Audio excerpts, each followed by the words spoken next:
오늘 우리에게 주시는 하나님의 말씀은 사무엘상 25장 1절에서 13절까지의 말씀을 보겠습니다. 사무엘상 25장 1절에서 13절까지의 말씀을 교독하시고 마지막 절을 함께 합독합니다. 사무엘이 죽음에 온 이스라엘 무리가 모여 그를 두고 슬피 울며 라마 그의 집에서 그를 장사한지라. 다시 일어나 바란 광야로 내려가니라.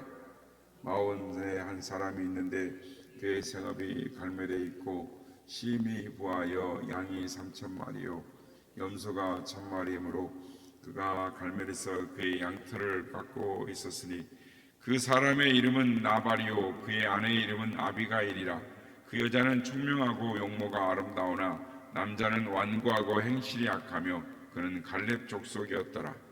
다윗이 나발이 양을 깎는가 함을 광야에서 들은지라. 다윗이 이에 소년 10명을 보내며 그 소년들에게 이르되 너희는 갈멜로 올라가 나발에게 이르러 내 이름으로 그에게 문안하고 그 부하게 사는 자에게 이르기를 너는 평강하라. 내 집도 평강하라. 내 소유의 모든 것도 평강하라. 내게 양털 깎는 자들이 있다함을 이제 내가 들었노라. 내 목자들이 우리와 함께 있었으나 우리가 그들을 해하지 아니하였고 그들이 갈멜에 있는 동안에 그들의 것을 하나도 잃지 아니하였나니 내 수년들에게 물으면 그들이 내게 말하리라. 그런즉 내 소년들에게 내게 은혜를 얻게 하라. 우리가 좋은 날에 왔은즉 내 손에 있는 대로 내 종들과 내 아들 다윗에게 주기를 원하노라 하더라 하라.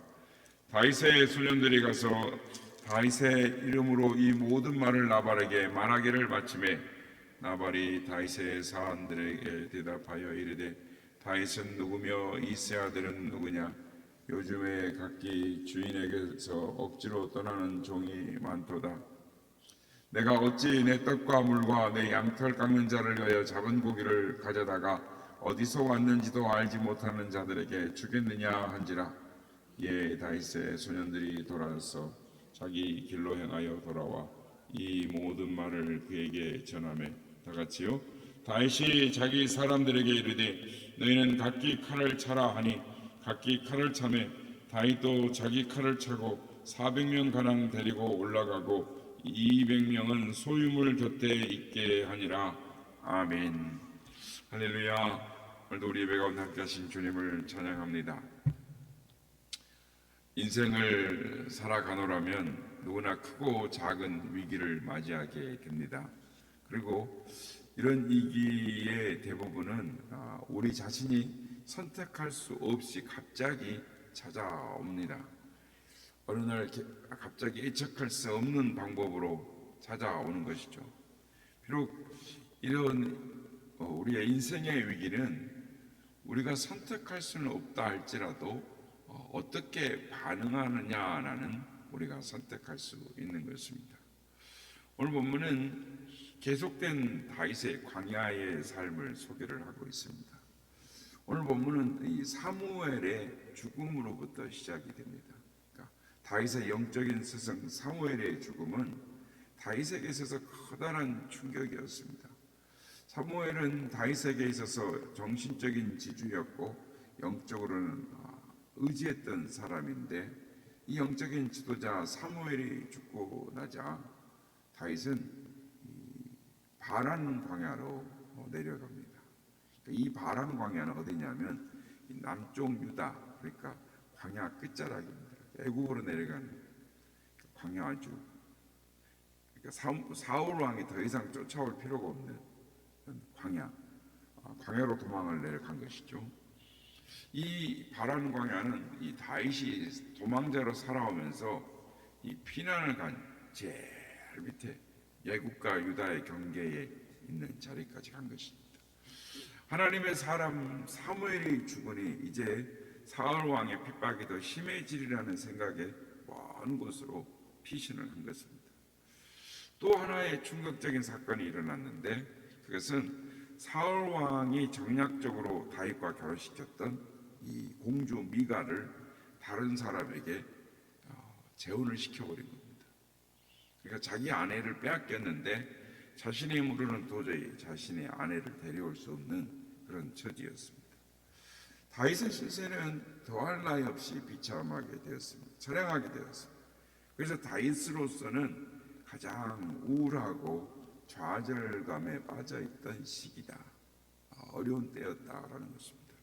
정말 이 절망의 위기 속에서 이제는 다시는 일어날 수 없을 것 같은 그런 이 절망의 나날을 보내고 있었습니다. 그러나 오늘 보면 13절 말씀에 보면 그는 혼자가 아닙니다. 그를 따라 나선 사람들이 600명 가량 된 것을 볼 수가 있습니다. 거기에 여자들과 가족들까지 포함하면 상당한 숫자가 아닐 수 없습니다. 그러니까 이들 때문에 마냥 주저앉아 있을 수는 없습니다. 왜냐하면 문제는 이들에게 가장 시급한 건 먹는 문제였습니다. 매일매일 끼니 때마다 먹을 거 밥 걱정을 해야 되고 많은 사람들을 책임지고 있는 다윗으로서는 걱정이 되는 게 사실입니다. 그러던 중에 다윗이 머무는 근방에 부자로 살고 있는 나발의 양떼와 염소들을 잘 돌봐주면 그로부터 음식과 필요한 일용품을 얻을 수 있겠다라는 생각을 했습니다. 특별히 더욱 인근에 이 블레셋 사람들이 있어서 이 농부들의 가축들을 뺏어가고 또 약탈해가고 죽였던 일들이 많았습니다. 그래서 다윗은 나발의 재산을 누군가가 지켜줄 보호자가 필요한데 다윗이 자원해서 군사를 이끌고 가서 이 나발의 가축들, 양떼와 염소들을 지켜주니까 이 나발에게는 얼마나 좋은 일입니까? 그래서 다윗은 군사를 보내요. 나발의 양떼와 소떼를, 염소떼를 이렇게 매일매일 안전하게 보호해 주었습니다. 그러던 중에 나발이 양털을 깎는다라는 말을 듣고 다윗은 이 경사스러운 날을 이용해서 사람을 보내서 도움을 청하기로 했습니다. 목축하는 사람들에게 있어서 털 깎는 날은 이 잔칫날이었습니다. 그래서 일종의 축제인데 마치 농사 짓는 사람들이 이 추수하는 날과 같습니다. 그래서 이런 경사스러운 날은 음식도 넉넉히 하고 또 지나가는 나그네까지 불러서 식사를 하는 법입니다. 이 소식을 들은 부하는 다윗은 자기 부하들을 보내어 겸손하게 음식을 청합니다. 그런데 나발이 어떤 반응을 보입니까? 오늘 보면 10절, 11절에 보면 거절할 뿐만 아니라 다윗을 모욕하는 말을 퍼부으며 다윗의 병사들을 쫓아냈습니다.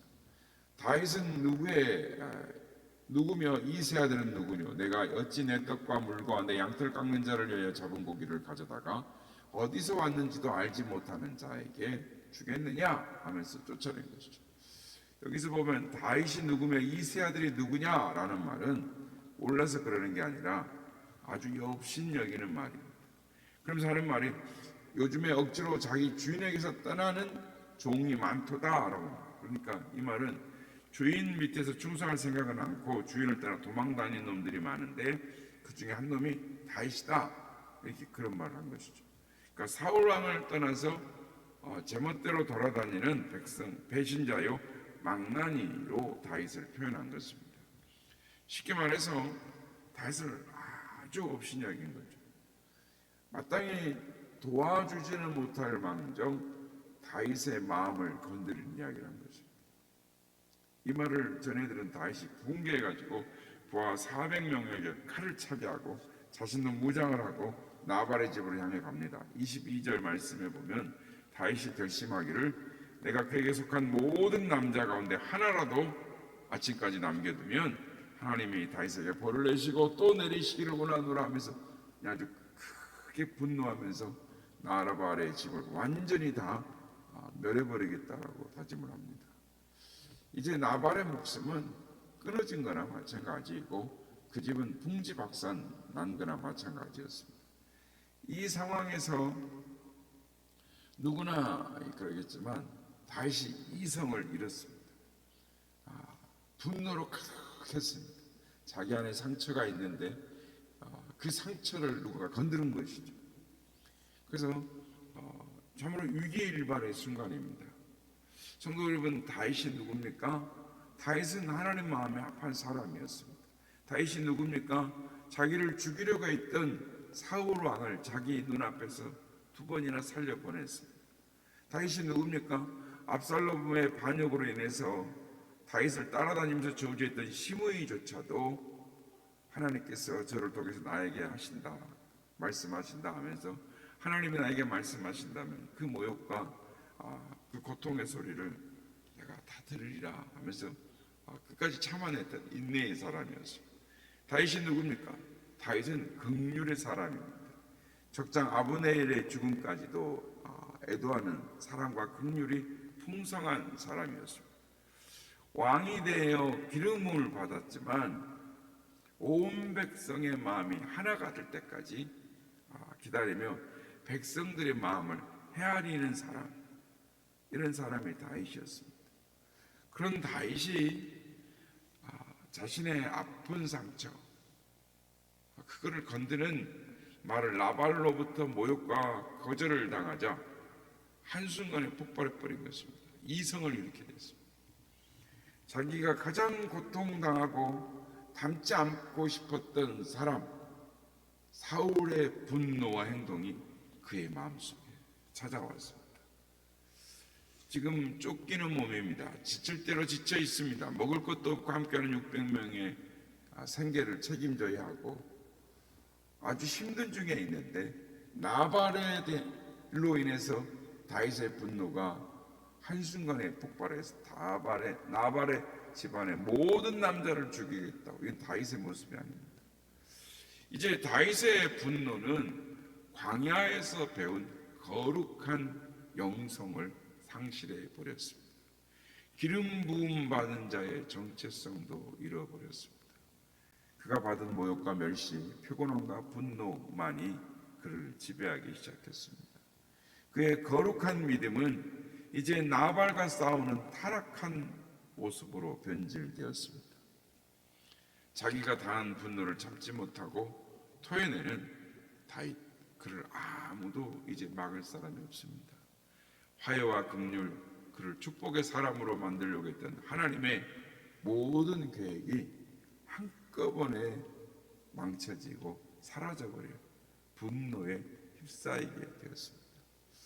여러분, 우리가 이 세상을 살아가면서 누군가에게 이런 모욕과 상처를 입었다면 어떤 조치를 하시겠습니까? 이 분노라는 감정 참 무섭습니다. 처음에는 아무것도 아닌 것 같은데 이것을 관리를 못하면, 이것이 발전하면 무서운 죄를 지으려는 것입니다. 왜냐하면 이 분노의 상태를 마귀가 충동질하는 것입니다. 그래서 사람이 자기의 말로 자기가 자기의 말을 하면서 그 말을 듣고 흥분하고 그 말로 자기가 다시금 또 분노하고 절망하고 또 크게 분노하는 그 말을 하는 사람들을 우리가 자주 보게 되는 것입니다. 그래서 말을 참 주의해야 됩니다. 처음부터 관리를 잘해야 됩니다. 에베소서 4장 29절에 보면 분을 내어도 죄를 짓지 말고 해가 지도록 분을 품지 말며 마귀로 틈을 타지 못하게 하라 라고 합니다. 우리가 분노의 감정을 해결하지 못하고 그냥 품고 있으면 마귀는 그 틈을 타서 더 큰 죄를 짓게 만드는 것입니다. 다시 말하면 내게 있는 분노를 가지고 마귀에게 기회를 주지 말라는 것입니다. 우리가 분노하고 마음에 해결되지 않는 분노를 계속 품고 있으면 찬송을 잃어버리게 되고 기도의 능력을 잃어버리게 되고 기쁨을 잃어버리는 것입니다. 그래서 다른 사람을 포용할 수도 없고 마귀가 일하는 기회로 도구가 되고 마는 것입니다. 분노는 그 사람 자신에게만 그치는 것이 아니라 다른 사람에게도 전염이 되는 것을 봅니다.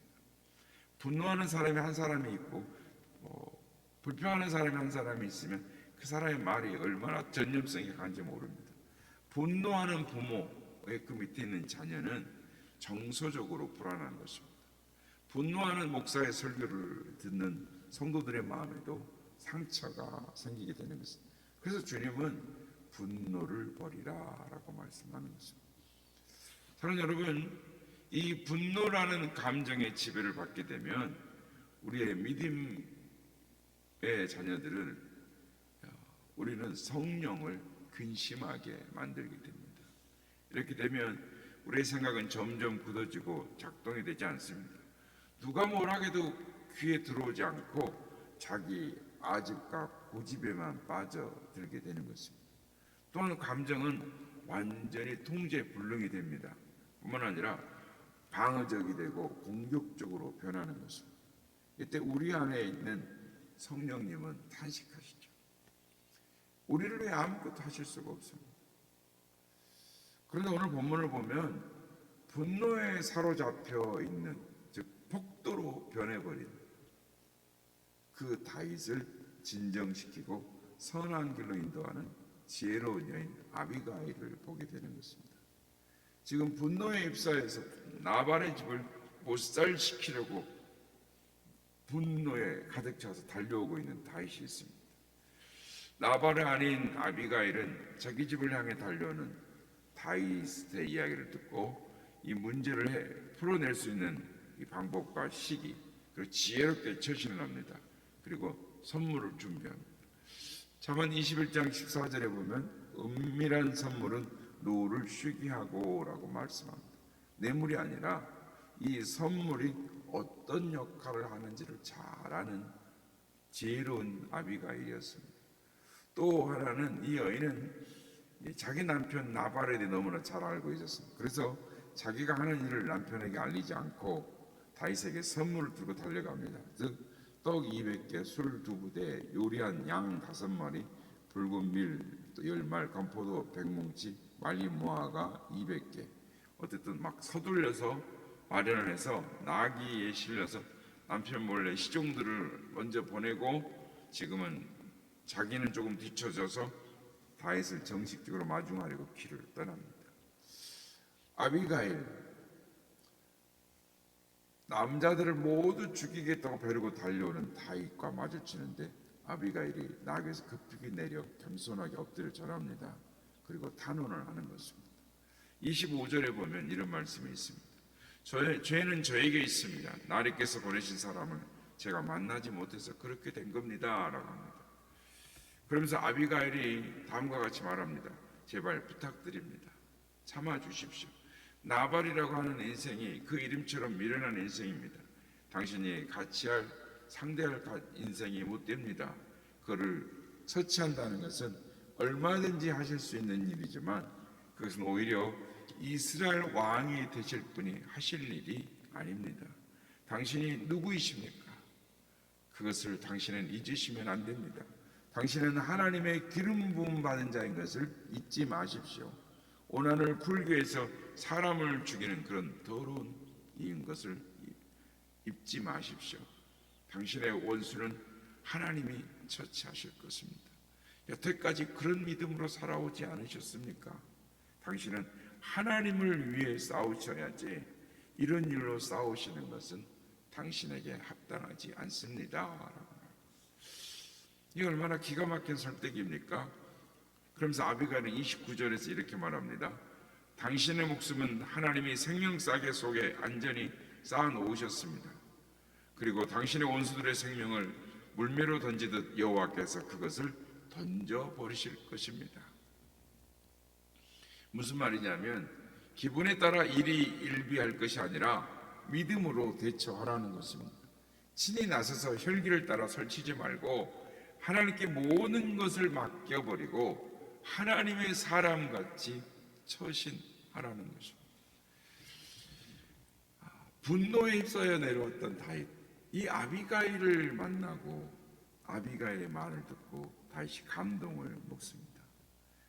지금 다윗은 어리석은 자와 전투를 하기 위해 달려가는 중이었습니다. 분하고 억울한 것이 사실이지만 또 충분히 그럴 수밖에 없는 정황이었지만 그러나 그가 엔게디 광야에서 그가 가졌던 거룩한 영성을 잃어버렸던 것이죠. 그런데 다윗이 이 지혜로운 아비가일의 말을 듣고 자신의 모습을 깨달은 것입니다. 자신이 살아내어야 할 삶이 무엇인지를 기억하고 하나님의 사람으로 거룩한 영성을 회복한 것입니다. 성도 여러분, 우리가 살아가다 보면 우리가 다윗과 가죽과 같은 저지에 놓이게 될 때 있습니다. 비참하고 처량하고 하나님의 약속은 사라져버린 것 같고 아무것도 없는 절망의 나날을 보내고 있는 것 같은 어려운 삶을, 마음에 지쳐있는 삶을 살고 있을 때 누군가가 우리의 가슴에 아픈 상처들을 자극하고 아킬레스건을 건들 때 우리는 어떻게 해야 되는가? 다윗처럼 반응하게 되겠죠. 분노에 휩싸여서 칼을 차고 어떻게든지 분노로 조절을 못하는 그런 복도로 진노의 사람으로 변할 것입니다. 그러나 오늘 하나님은 이런 다윗을, 아비가일을 보내서 너가 누군지 기억하라는 것입니다. 하나님의 사람으로서 삶을 살아내라는 것입니다. 하나님의 사람의 정체성을 가지고 믿음의 삶을 살라는 것입니다. 그렇게 할 때 하나님께서 우리를 향하신 하나님의 선하신 뜻을 이루어가게 될 거라는 것입니다. 바라기는 오늘도 하나님의 사람으로서 우리에 맡겨진 삶의 모든 일들을 올바르게 선택하고 반응함으로 말미암아 성령께서 우리를 인도하시는 삶, 또 하나님의 귀한 사역 가운데 쓰임받는 하나님의 삶을 살아내어가는 우리 모두가 되시기를 예수님의 이름으로 축복합니다. 거친 세상에서 슬퍼하고는 그 손 못 잡고 만져라. 오래 일하다가 힘을 얻으니 그 손 못 잡고 만져라. 그 손 못 잡고 만져라. 그 손 못 잡고 만져라. 나를 지키며 인도하시는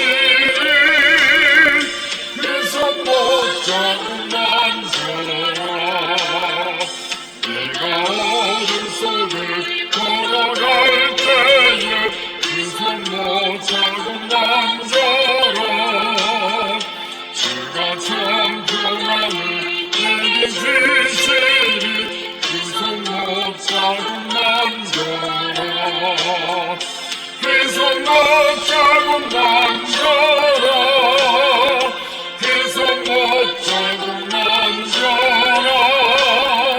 주가 너를 지키며 인도하시니 그 손 못 잡고 만져라. 내가 구원의 주 따라가려면 그 손 못 잡고 만져라. 내가 주 안에서 길 살리라. 그 손 못 잡고 만져라. 그 손 못 잡고 만져라. 그 손 못 잡고 만져라.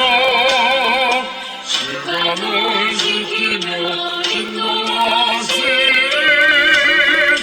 그 손 못 잡고 만져라.